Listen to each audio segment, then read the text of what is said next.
Ah, greetings, traveler. Come in, out of the bright sunlight. It must be very hot and dusty out there.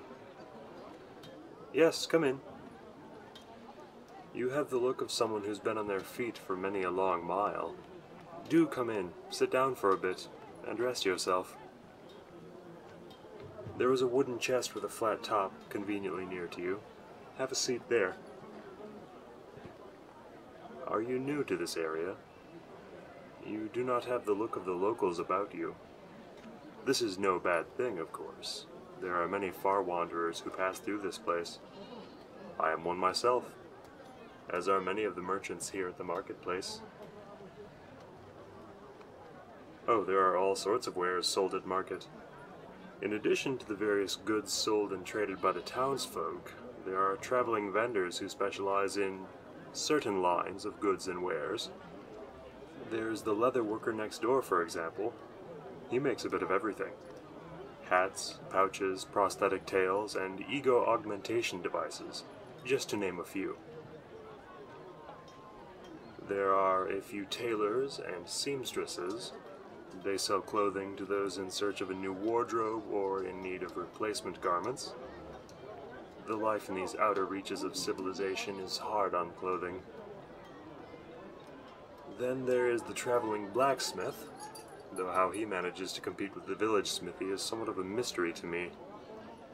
Perhaps the traveling smith has more in the way of exotic wares and new designs. And there are the chefs down at the end of the market. I can smell their cooking from here. Meals to fit any size appetite. Excellent stuff.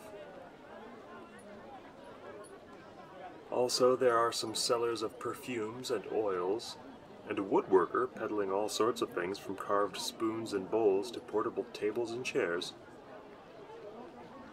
There is even a she-goblin who is doing a surprisingly brisk business in marketing her skills as a catcher of rats and mice. For myself, I deal mainly in leather goods of various types, plus various other oddments and hard-to-find items. Should you like to see some of them? There is no pressure to buy. I am always happy to show off my handiwork to any who show an interest. Very well. Let me see.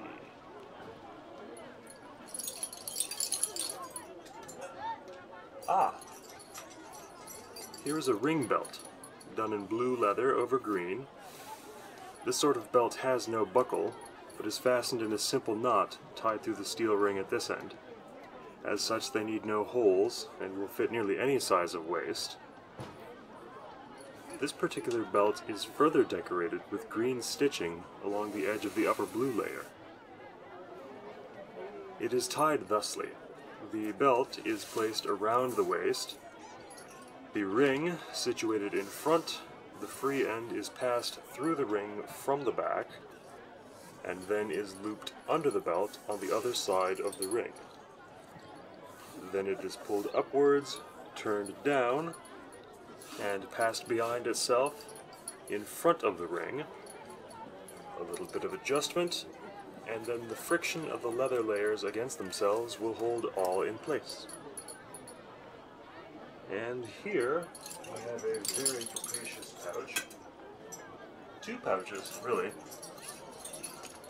It is meant to be worn folded over one's belt, with the lower part hanging down and the upper part partly hanging down over it. It is made of buffalo hide, dyed a rich chocolate brown color. Each portion is held shut by a small ring closure, attached by adjustable leather thongs. These allow the closure to be tied shut for extra security. Smaller items can be held in the top pouch, and the larger bottom pouch holds things which will not fit above, or which will not deal well with being flipped about if the top pouch is raised.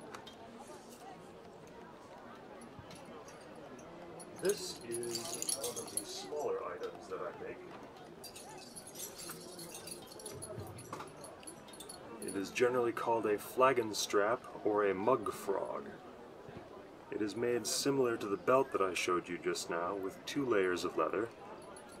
In this case, there's a layer of red leather with a thinner layer of black stitched over it to provide a pleasing border effect. It is worn on the belt by means of this loop at the top. A steel ring is attached to it with leather thongs, with the long ends hanging down. The bottom strap has a slit punched through it, and the ring passed through that, allowing the strap to be used to secure the handle of a drinking vessel. It is fairly secure on its own, but I often advise people to use the extra length of the leather thongs to tie a knot through the ring as well. This way, the ring is held doubly secure, and if you are unable to solve the riddle of the knot after a bout of serious drinking, then perhaps you should coast for a while before attempting to use your mug anyway.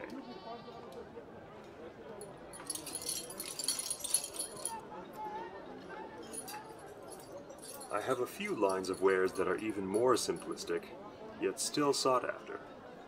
For example, there is this display of silver foxtails. They are simple things, really, merely a preserved tail with a leather loop sewn on. They are often worn as a decoration on the belt, quite popular among goblins for some reason. And here on this table behind you, I have a heap of white sheep fleeces. See how long the fur is on them. They are not so popular in the summer months, but many a traveler has been glad of their warmth on a cold night out in the wilds.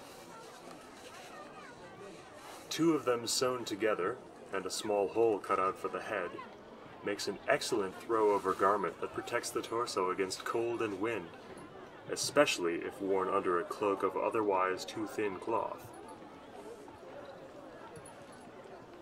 Just beside the fleeces, I have a couple of vests hanging up against the wall.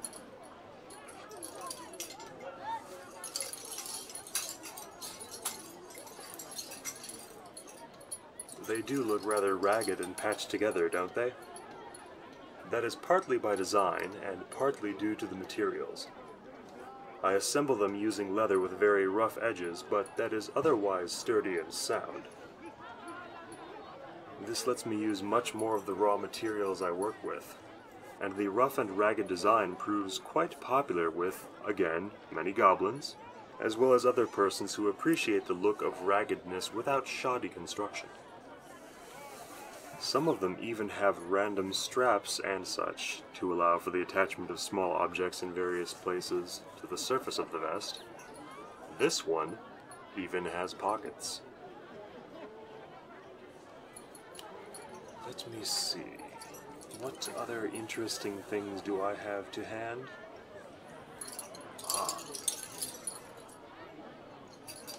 Here is a set of armored bracers meant to protect the wrists and forearms.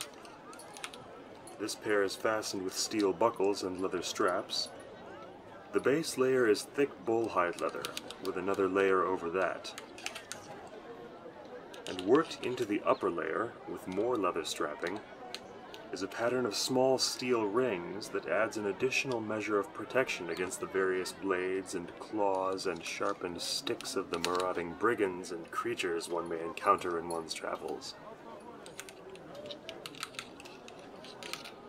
Oh, this may pique your interest. It is a combination kit, assembled with an eye to providing many of the things an adventurer may find useful while away from the safety of civilization. It is made from all black bullhide leather, with stitching of the same color. It begins with a ring belt, double layered for durability and strength. On that belt is a pair of square-shaped pouches, each as broad as a man's hand, and fastened with steel buckles.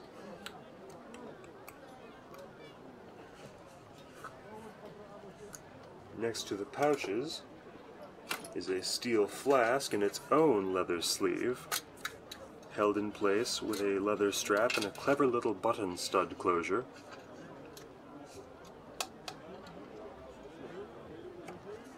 And then next to that, a small flat pouch a few inches wide and tall, also fastened with a button stud.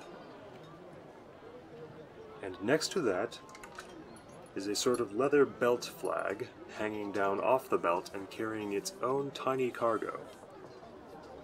A tiny trio of glass vials in a network of leather straps. They are good for carrying micro potions, holy relics, a neat bug you found in the woods, etc. And last, but not least, a rather interesting key-shaped device modeled after the dwarven fashion, used for getting into those cleverly sealed bottles of beer the dwarves are so famous for. All in all, a very useful collection of items, no? And speaking of bottles, here's another example of a popular item in my shop. This is a potion bottle in its own leather sleeve, with a short leather carrying strap and a leather strap closure and buckle to keep it in place. It holds about half of the contents of one of those wine bottles that are so common among the inns and eating houses of this region. I have quite a number of these sorts of bottles just now. I spent rather a lot of time working with bottles during the winter layover. During that same time, I also made a large number of assorted decorative belt flags in various colors of leather. Some are adorned with the image of bread. Some bear the dreaded emblem of the crossed fork and spoon, the mere sight of which can send the more timid innkeepers scrambling to lock up their kitchens. And there are many other designs as well. There are so many other items. I could go on about them for hours without running out of new things to describe. As you can see, the shop is overrun with goods, strewn across the tables, heaped on shelves, hanging from the walls, draped across the entrance of the tent. But talking is thirsty work, and it is time for me to take a bit of a relaxation break. Yes, a drink and a smoke will do just fine right now. I like to partake of a hornful of dragon sangria at about this time of day when at market. It helps to ease the whole process of selling through the rushes of the day. So, I will mix up a batch in my trusty horn Gunther, but before that, I will set up the coals and herbs for the hookah. I have owned several hookahs in my time, but this one holds a special place in my affections. For it is in the shape of a dragon, and a red dragon at that. I must set the coals to firing on this handy little gnomish contraption here. The gnomes built this device to produce a very hot flame in a very confined area, fueled by the combustion of a gas they have forced into small metal canisters.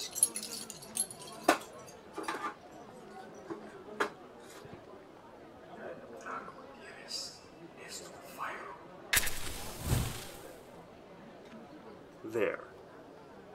Now the coals are lighting, I will fill the hookah itself. Today we will be having a tasty mix of one of my own favorites. Good old-fashioned Coptic tobacco, mixed with molasses, honey, and a bit of sugar, and more than a little bit of mint. It is a very excellent flavor for warmer weather such as we have today.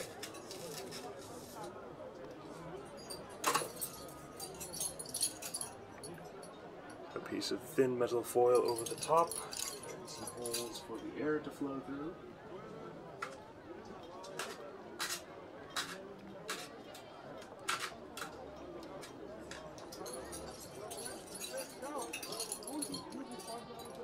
If all is properly set now, the air should flow easily through.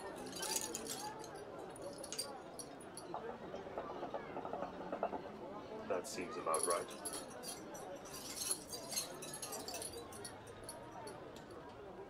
Splendid.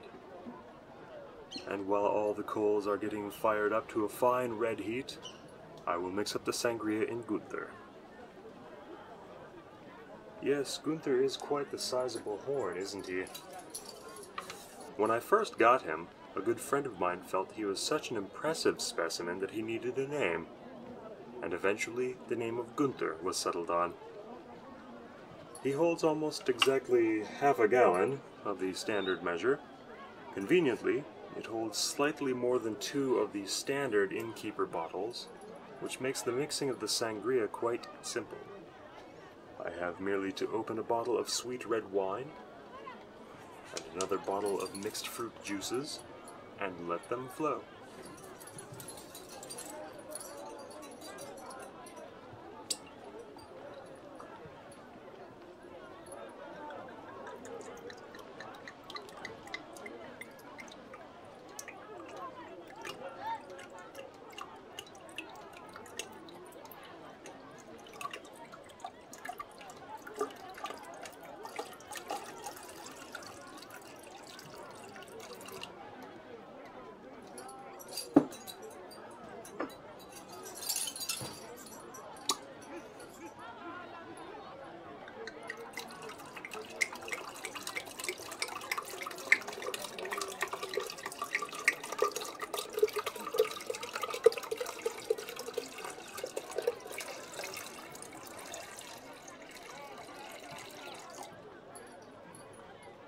And now it is ready to drink.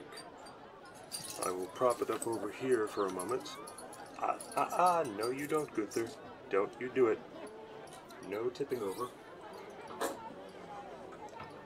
There. Now to put the coals to the hookah. Where are those tongs? There. The coals go onto the foil that I place over the tobacco. If all has gone right, there we are. Let's see what we've done.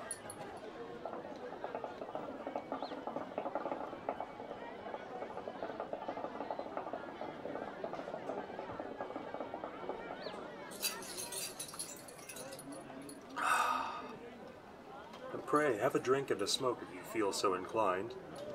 You are my guest today, and hospitality is just another part of what I offer here in my shop. So refreshing. The cooling smoke from the hookah, redolent of mint and tobacco, and the sweet sour flavors of the sangria. This is indeed a relaxing moment. Smoke, drink, and company. Many of the common folk of this land aspire to little more. So, while we sit at our ease and enjoy a few small but welcome comforts, why don't you tell me somewhat of the lands you hail from?